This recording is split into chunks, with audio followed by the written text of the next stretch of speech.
Kedia has also joined us. So let's also, ask him for his initial responses. Welcome to the show, Mr. Kedia. Thanks for having me on your show. And all I would say ahead of the budget is a government that has had a habit of working even on Sundays, policy initiatives are coming 24 by 7. So that old culture of, expecting major fireworks on a budget day is our habit. Government has a habit of working even on Sundays, and it's our habit of the stock market to still expect or be cautious because ceremony है तो सरकार भी कुछ ornamental थोड़ा बहुत कर सकती है, but say there is hardly any scope of major tinkering in direct taxes. Simplification is the trend. New personal tax regime is getting promoted, so maybe some widening could happen, and that could kind of give a kick up to consumption story stocks.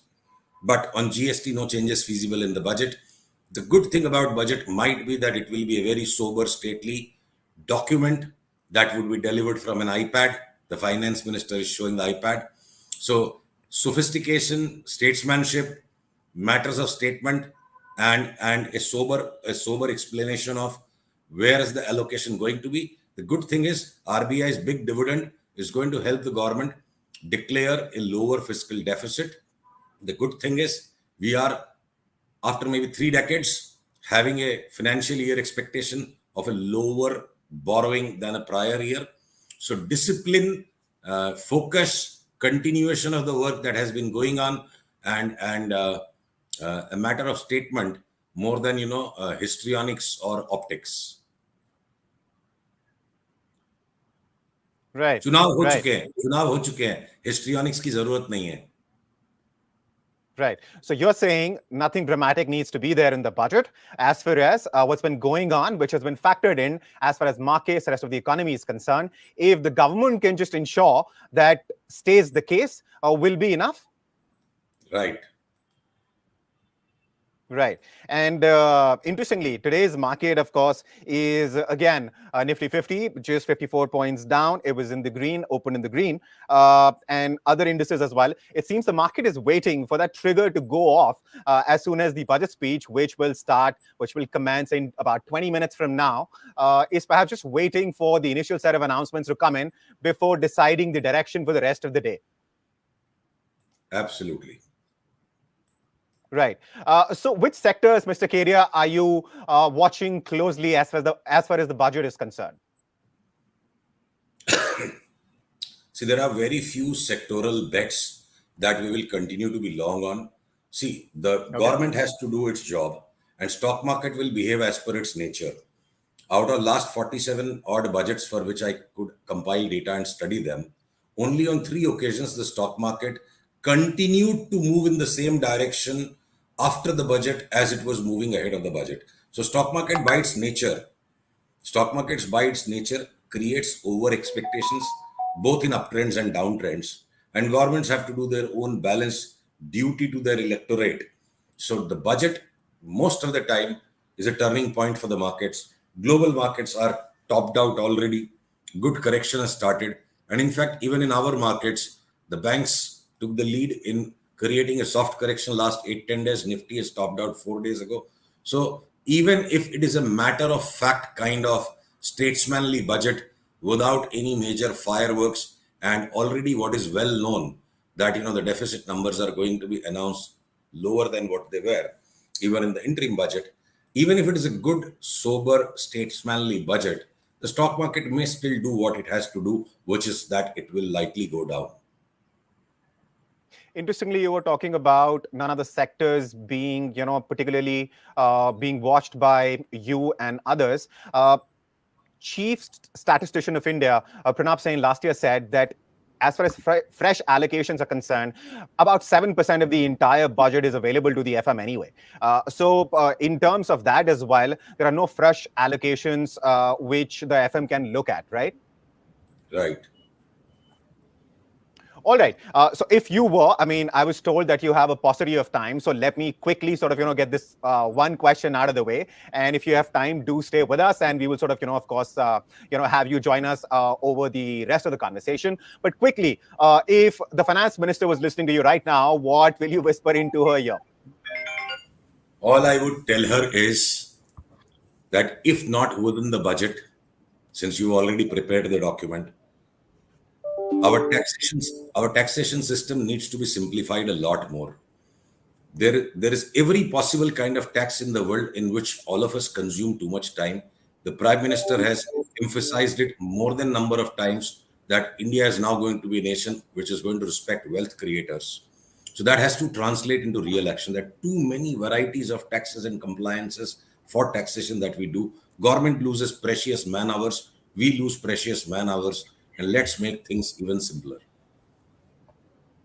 All right, great. And on that note, let me get our taxation expert, Mr. Soni, and Mr. Sethuraman, as and when he joins us. Abhishek, what are you expecting from the budget as far as reform or some changes in the slabs? What are you expecting from the budget? Yeah, so I'll just continue from Sushilji's conversation only, that the government needs to simplify the taxation structure. So many of the people that we file taxes, there is only one common notion, or there is one common word across everywhere. Most people keep coming back to us and saying कि साल के 2.5 महीने 3 महीने तो हम सरकार के लिए डायरेक्टली काम कर रहे हैं और 2-2.5 महीने इनडायरेक्टली काम कर रहे हैं, because 20 to 30% of the income they are paying in terms of taxes, and in form of GS, after direct taxes, in form of GST as well, we are paying taxes. So imagine of a middle class person who is earning 15 lakhs of income, 2-3 lakh रुपए तो वो direct tax दे रहा है और 2-4 लाख रुपए वो indirect tax के form में दे रहा है. So that's a big pain point that the government needs to address, and the only way to address is that they need to simplify the new tax regime structure by either increasing the basic exemption limit, or giving a standard deduction of not just 50,000 or 1 lakh के amount पे नहीं करके, they should make it like 20% or 30% of your income, because at the end of the day, no matter whatever we are earning, we are end up spending on our basic needs, and on those basic needs we are already paying taxes. So there is no point that we paying direct tax and then we are again paying the indirect tax. That is unnecessarily putting burden on a common middle class person. So what I would expect is that what we need, either we increase the basic exemption limit, which is only 3 lakhs as of now, or we introduce a standard deduction of, like, if you are earning 15 lakh of your annual income is say 15 lakh, so 20%, 30% or 40% should be given as a standard deduction. Baki sab hata dena chahiye. There is no point that we keep different slabs and everything, all that. That will help us in real terms reduce the burden on a taxpayer, and will also give boost to the consumption story, which sir was saying, that people will have more disposable income in their hands, which they can use further to make investments or savings or whatever. So that is the one thing that I would expect from the government. All right, Mr. Soni. So, Mr. Kedia and of course Debashish happen to agree that simplification is the way forward. What's your view?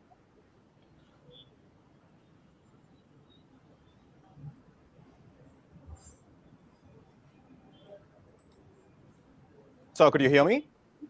You asking me? Yes, please. Yeah. No, absolutely. I think simplification is the way, and even the corporates are expecting that the tax regime will become simplified. Particularly, I'm not a tax expert. I hope my tax colleague will join. But I think what we have been hearing is that there is expectation that the TDS regime will be simplified. In fact, there are capital markets experts here. The capital gain regime is also too complicated, too many systems of capital gain calculation. So these are really creating burden of tax compliance. So at such, there is buoyancy in the tax collection regime, and they can take advantage of this buoyancy, and both indirect tax and direct tax has been very healthy in terms of what the government has been collecting above the budgeted estimates, and the tax to GDP ratio is also very healthy, and it has gone up significantly to a healthy level. So now I think they should take the advantage of that buoyancy and a good fiscal situation as it was mentioned that the fiscal math, which was earlier mentioned to be around in the interim budget around 5.1%, we expect that as Sushilji was mentioning, the RBI dividend and the buoyancy in tax collection, it would probably end up below 5% for FY25, the current year, and this budget would probably mention.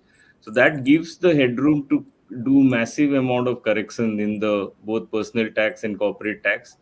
And as such, also things like angel tax and all is creating problem for the startup community. So many of these We will, things are. we will come back to you, Mr. Mishra. I quickly want to go back to Mr. Kedia and talk to him a little bit about the debate around FNO. The SEBI chairperson has spoken on it. Finance minister has spoken on it. And are you expecting, Mr. Kedia, some kind of announcement in the budget as far as the FNO segment is concerned? See, one is not expecting something. I hope no tinkering is done. But if at all anything comes, it won't be good, because already concerns have been sounded. So the worst that can come is that trading income will get taxed again separately, like the old era, as a speculative income and cannot be set off against normal business income. That could be one. That could be one. And if at all any changes in option trading structures, etc., will happen, that's not a purview of budget. That will be left to the SEBI. I think the budget will leave those regulatory changes untouched. Budget is not about regulation. Maybe SEBI will do something about it, maybe after the budget. Right. Of course. All right, Mr. Mishra, going back to you. In terms of the larger economy, what are the sectors do you see? I mean, of course, we have spoken about it briefly earlier, but now I want you to expand and talk about, of course, because on one hand, infra, railways, and a few other sectors, including green energy, have been doing rather well over the last couple of years. Going forward, what are these sectors? Do you see a continuation in these sectors? That's question number one.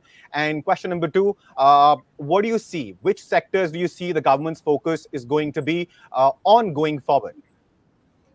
See, one area where, although you mentioned that there's been good action in green energy, but we are not doing enough. I mean, India needs a massive energy transition.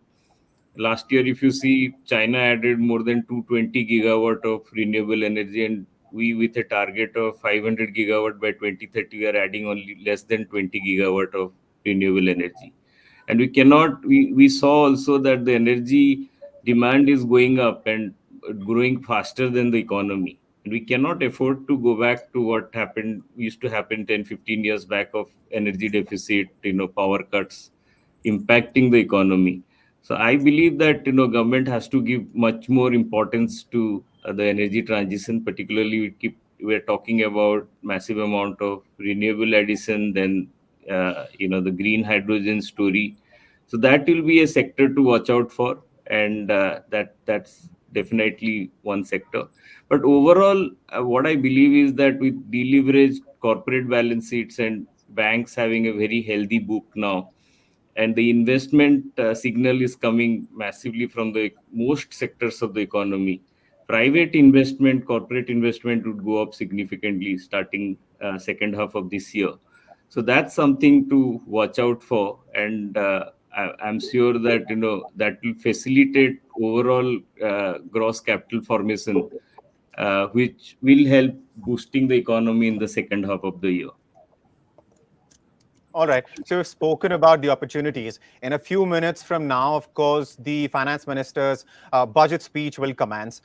In the interim, let's just quickly discuss about some of the challenges. What about job creation? We are, of course, talking about capex. We are talking about the fact that these investments will, of course, lead to job creation. But when it comes to job creation, how do you think this problem will be addressed by the finance minister in the budget? And this question is to all of you, but let's start with Mr. Kedia and then, of course, followed by Mr. Soni and Mr. Mishra. See, job creation is something we are all used to discuss, but most of the time it will end up getting used as a political weapon in any discourse, for the simple reason that our jobs market is so fragmented, disorganized. Data is not as comparable structurally as it is in traditional Western economies. Let me give you an example. A domestic help in Bombay, you can't find a satisfactory person even for 25,000 a month, right? Right. And on the other hand, There are graduates who can't find jobs of 25,000. So a cook will earn more than a graduate, or a driver will earn more than a graduate. So the market is already thriving big time for skills, and India needs to work on reskilling things and getting its jobs market data organized. And this tumult that we have too many misqualified people for whom jobs do not exist, and we do not have sufficiently capable people for the jobs that exist. So jobs market is a reflection of low economic strength, is a wrong idea in India. India is at such a crossroad. India is at such a crossroad that we really need to work on reskilling our people and focusing on creating opportunities for acquisition of right skills.